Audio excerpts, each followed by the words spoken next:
కొనుగోలు బంద్ అంటూ పంటల సేకరణకు 1000 కోట్లు మనం పెట్టలేం. ప్రభుత్వంపై భారం తగ్గాలంటే ఏదో ఒకటి చెయ్యాలి. కొనుగోలు తగ్గించేందుకు మార్గాల అన్వేషణపై వ్యవసాయ వర్సిటీకి బాధ్యతలు అప్పగిద్దామా? ఇటీవల మంత్రివర్గ సమావేశంలో సీఎం రేవంత్, వ్యవసాయ మంత్రి తుమ్మల మధ్య సుదీర్ఘ చర్చ. ఇప్పటికే కొనుగోలులో కోత పెట్టిన రాష్ట్ర సర్కారు మక్కలు సగమే, జొన్నలు అసలుకే దిక్కులేదు, శనగలపై చేతులెత్తేసిన సర్కారు కేంద్రంపై భారం అంటూ ఇగో గిట్లున్నది. ఆ చివరికి ఒక్కొక్కటి ఏర్పడకుండా లోపల అన్ని పోతున్నాయి తెలుసా మీకు? కొంతమంది గుర్తుపట్టరు, కానీ రైతు బంధే వస్తలేదేమో, రుణమాఫీ సక్క చేయలేదేమో అనుకుంటారు. ఒక్కొక్క దాంట్లో సగంలో కోతలు అవుతా ఉన్నాయి. మీరు చూడుర్రి, అన్నిట్లా ఏర్పడకుండా కోతలు అవుతున్నాయి. కొంతమందికి అవగాహన ఉండదు, అరే ఇది ఒకటేనేమో అనుకుంటారు. ఒక్కొక్కరికి ఒక్కొక్క సమస్య ఉంటుంది. కానీ అన్నీ తెలిసినటువంటి ఒక జర్నలిస్ట్గా మనం చెప్పాలి. ఇగో ఒకసారి చూడండి. ఫస్ట్ భరోసా కోత, ఓకే.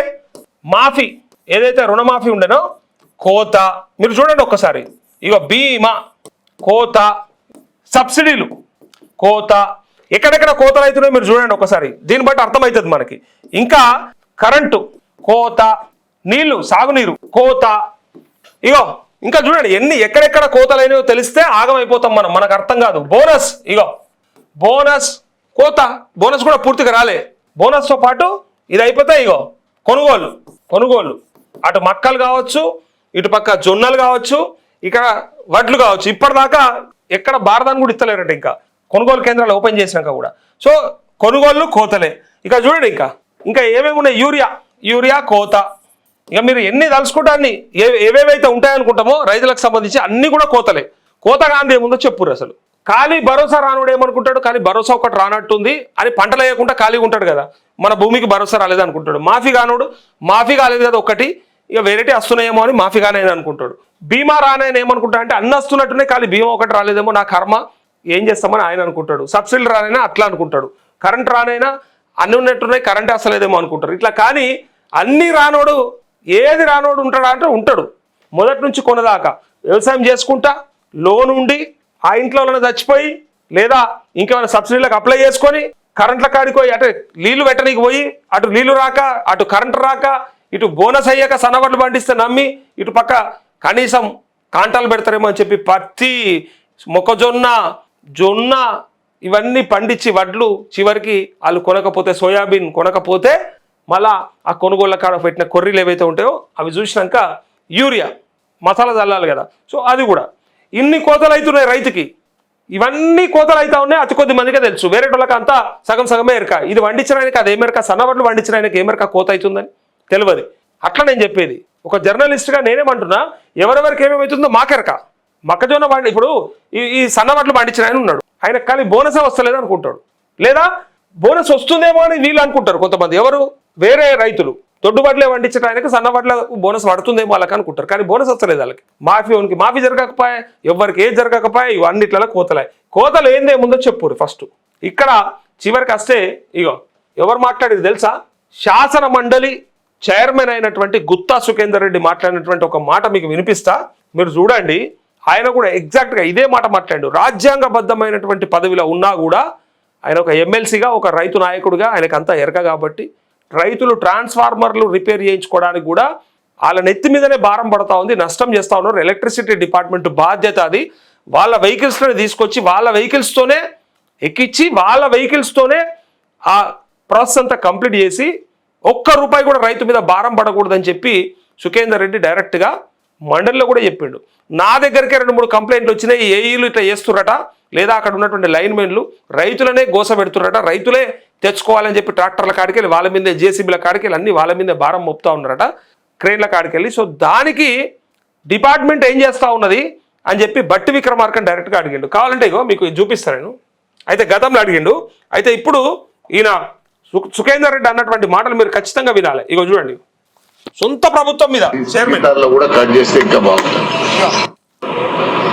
పెద్ద ఉద్యోగస్తుల జీతాల్లో కూడా కట్ చేస్తే ఇంకా బాగుంటుంది. ఎంత మొత్తం ఎక్కువైతే అంత తొందరగా రిటైర్ అయినటువంటి ఎంప్లాయీస్, ఇప్పటికి 2 దరఖాస్తులు నా చేతులు ఉన్నాయి. ఒక రిటైర్డ్ హెడ్ కానిస్టేబుల్, ఒక రిటైర్డ్ గజిటెడ్ హెడ్ మాస్టర్. ఆయన బిడ్డ పిల్లలు ఉందంటే రిటైర్మెంట్ డబ్బులు రావాలని 2 దరఖాస్తులు ఇచ్చినారు నాకు ఇప్పుడే. కాబట్టి ఎప్పటికప్పుడు ప్రభుత్వం దృష్టికి తీసుకుపోయినా అదేవిధంగా ప్రభుత్వానికి కూడా విజ్ఞప్తి చేస్తా ఉన్నాను. సంపూర్ణంగా రైతు బంధు రాలేదు, రైతు భరోసా రాలేదు. చైర్మన్, మండలి చైర్మన్ సొంత ప్రభుత్వం మీద చేస్తున్నటువంటి విమర్శలు వినండి మీరు. రిటైర్మెంట్ బెనిఫిట్స్ రాలేవు. ఒక హెడ్ కానిస్టేబుల్ నా దగ్గరకు వచ్చి 2 అప్లికేషన్లు పెట్టుకున్నాడు, 2 సార్లు. బిడ్డ పెన్లు ఉన్నది, ఆ పైసలు వస్తే బాగుండు అని చెప్పి అడుగుతా ఉన్నాడు అని చెప్పి అంటే, ఇగో చైర్మన్ అంటున్నటువంటి మాటలు వినండి మీరు. అనేది దరఖాస్తు ఇచ్చినారు నాకు ఇప్పుడే. కాబట్టి ఎప్పటికప్పుడు ప్రభుత్వం దృష్టికి తీసుకుపోయినా, అదేవిధంగా ప్రభుత్వానికి కూడా విజ్ఞప్తి చేస్తా ఉన్నాను. సంపూర్ణంగా రైతు బంధు రాలేదు, రైతు భరోసా రాలేదని అసంతృప్తి రైతుల్లో ఉంది. ఒకవైపు మీరు సంవత్సరానికి ఒక పంటకు రైతు బోనస్ కూడా 2,000 కోట్ల వరకు ఇస్తా ఉన్నారు. ఈ మల్టిపుల్ వాటితోని ఆర్థిక భారం ప్రభుత్వం మీద కూడా పడతారు. కాబట్టి దీని మీద మీరు ఒక చర్య తీసుకు. సుఖేందర్ రెడ్డి సాబ్కు ఐడియా ఉందో లేదో, సరే ఉన్నకాడికి బాగానే చెప్పిండు. కాకపోతే బోనస్ అని మొదలుపెట్టి రైతు బంధుని బొందబెట్టడానికి ప్రయత్నం చేసిర్రు. ఇప్పుడు ఇది సగం ఇస్తలేరు, అది సగం ఇస్తలేరు. మొదలు పెట్టిండ్రు, ఏదన్నా ఒకటి పూర్తిగా ఇవ్వాలని మీరు అంటున్నారు. కానీ ఇది సగం అది సగం ఎగబెట్టి ఏది ఇవ్వకుండా చేస్తారు.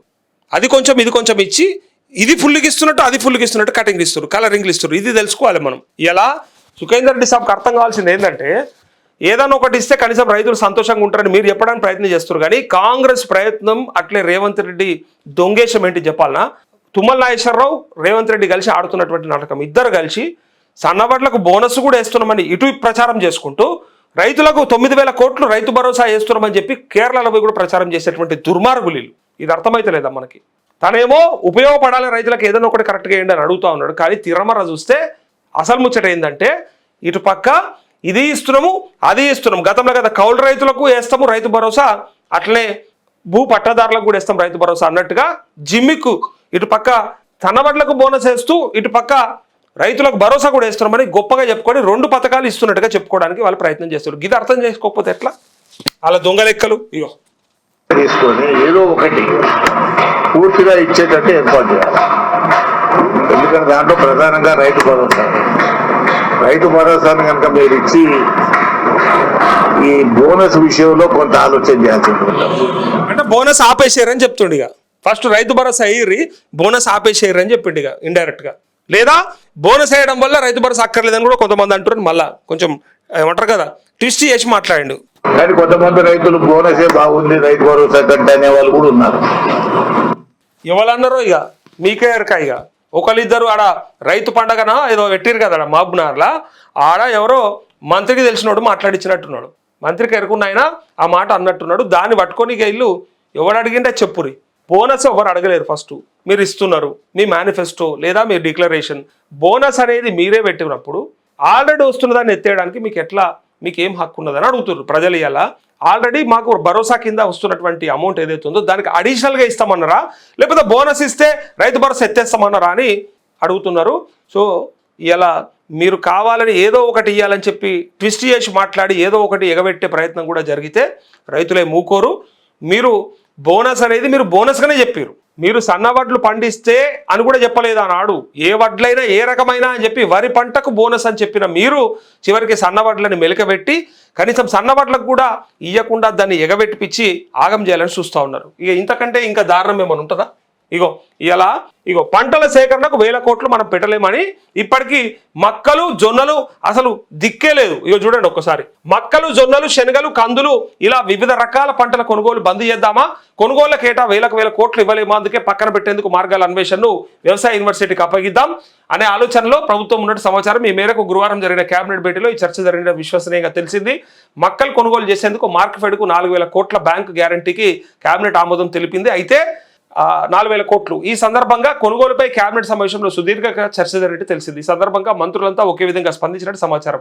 మక్కల కొనుగోలుకు ఇంత డబ్బు అవసరమా అనేలా వారు తమ అభిప్రాయాన్ని వ్యక్తం చేసినట్టు విశ్వసనీయంగా తెలిసింది. మంత్రులంతా కూడా తమ వ్యవసాయ శాఖ మంత్రి తుమ్మల నాగేశ్వరరావు ఒకసారి చూడండి అవసరమా అంటుర్రట. ఇగో ఇది రైతుల పట్ల కాంగ్రెస్ ప్రభుత్వానికి ఉన్నటువంటి చిత్తశుద్ధి, ప్రేమ.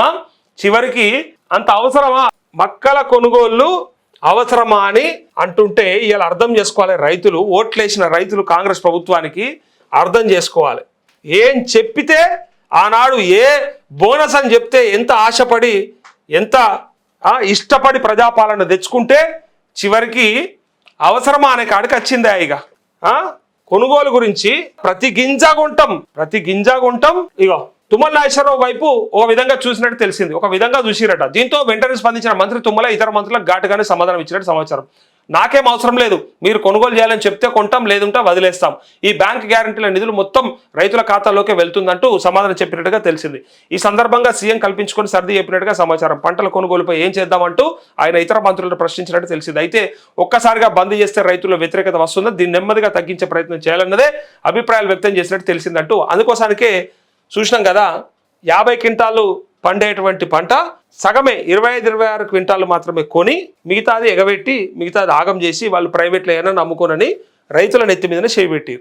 కొనకుంటా ఇప్పటి నుంచే అంటే ఒకటేసారి ఉండకపోతే మళ్ళా ఆగం చేస్తారు, అరే మొత్తానికే బంద్ పెట్టిరంటారు, ప్రతిపక్షాలు మళ్ళీ ఎగబడతాయి, మేము ఉన్నప్పుడు ఎట్లా కొన్నాం, మేము ఉన్నప్పుడు ఎట్లా ఇచ్చినాం అంటారు. కాబట్టి ఆ పరిస్థితి రావద్దంటే జాగ్రత్త పడాలని కొంచెం రైతు బంధు కదా సగం వేసుకుంటా సగం చేసుకుంటా, రుణమాఫీ కదా సగం వేసినట్టు ఇక్కడ కొనుగోళ్లు కూడా సగం చేస్తే తర్వాత ఎవరి సావు వాడు దావాలి. ఏమనంటే కొంటున్నాం అన్నట్టు చూపించుడు, లిమిట్ పెట్టుడు, తర్వాత మొత్తానికి ఎత్తేసుడు, మొత్తానికి ఏం లేకుండా చేయాలనే ప్రయత్నం ప్రభుత్వం. అంటే ఇక వాళ్ళు నాకు అర్థమైన కాడికి ఒకటే, వాళ్ళకి తెలిసింది ఒకటే, ఇక ఎవరి బాగోగులు ఎవరి కష్ట నష్టాలు ఇవేం చూసేది లేదు. ఇక ఓట్లేసి గెలిపియంగానే ఆడ ముళ్ళే చూసుకోవాలి, ఎంతుందో తెలుసుకోవాలి, దాన్ని బట్టి ఏమి పెన్షన్లు ఏమి ఫ్రీగా ఏ బస్సులు ఏ కరెంట్లు ఇచ్చేసి కథం సప్పుడేక వాళ్ళంతా వాళ్ళు ఎంత ముళ్ళె కట్టుకొని అంత ముళ్ళె కట్టుకొని సప్పుడేక దాచిపెట్టుకోవాలి అంతే.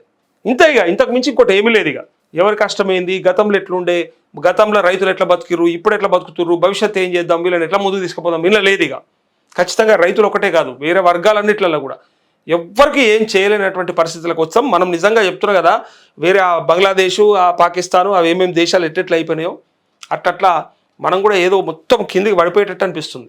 ఆ శ్రీలంక లెక్క ఏదో జరిగేటట్టే ఉంది భవిష్యత్తు చూస్తుంటే.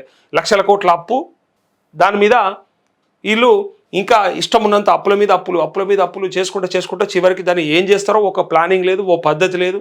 సంసారం ఏమవుతుంది, అప్పుల మీద అప్పులు చేసుకుంటూ పోతే సంసారం ఏమవుతుంది, నాశనం అయిపోతుంది. ఎన్నడో ఒకనాడు నిండా మునుగుతుంది ఆ కుటుంబం. ఇలా అదే జరిగేటట్టుగా అనిపిస్తూ ఉంది భవిష్యత్తులో. ఇకపై పంటల కొనుగోలు కష్టమే అంటారు, కష్టమేనట. ఇక నిధులు ఇవ్వడం ఇష్టం లేకనే పంటల కొనుగోలు ఆర్థిక భారానికి రాష్ట్ర సర్కారుకు లంక పెడుతోంది. అయితే ఇటీవల మక్కలకు 4,000 కోట్ల బ్యాంక్ గ్యారంటీ ఇవ్వడానికి మళ్ళా గులాలు పడినట్టు తెలిసింది. ఇప్పుడు జొన్నల కొనుగోలు చేయాలంటే మరో 1,000 కోట్లు, శనగల కోసం మరో 500 కోట్లు బ్యాంక్ గ్యారంటీ ఇవ్వాల్సి ఉంటుంది. ఇలాంటి పరిస్థితుల్లో ఈ నిధులు కేటాయించేందుకు సర్కార్ సిద్ధంగా లేదని అభిప్రాయాలు వ్యక్తమవుతున్నాయి. ఇందులో భాగంగానే ఆర్థిక భారం నుంచి తప్పించుకునేందుకు నెమ్మదిగా పంటల కొనుగోలుకు చరమగీతం పాడేందుకు సర్కార్ స్కెచ్ వేస్తున్నదనే విమర్శలు వినిపిస్తున్నాయి. సర్కార్ స్కెచ్ ఏమెత్తది, ఇంకా అలా ఆలోచనే కది, కథం పడదామనే ప్రయత్నమే, మొత్తానికి లేకుండా చేయాలనే ప్రయత్నం.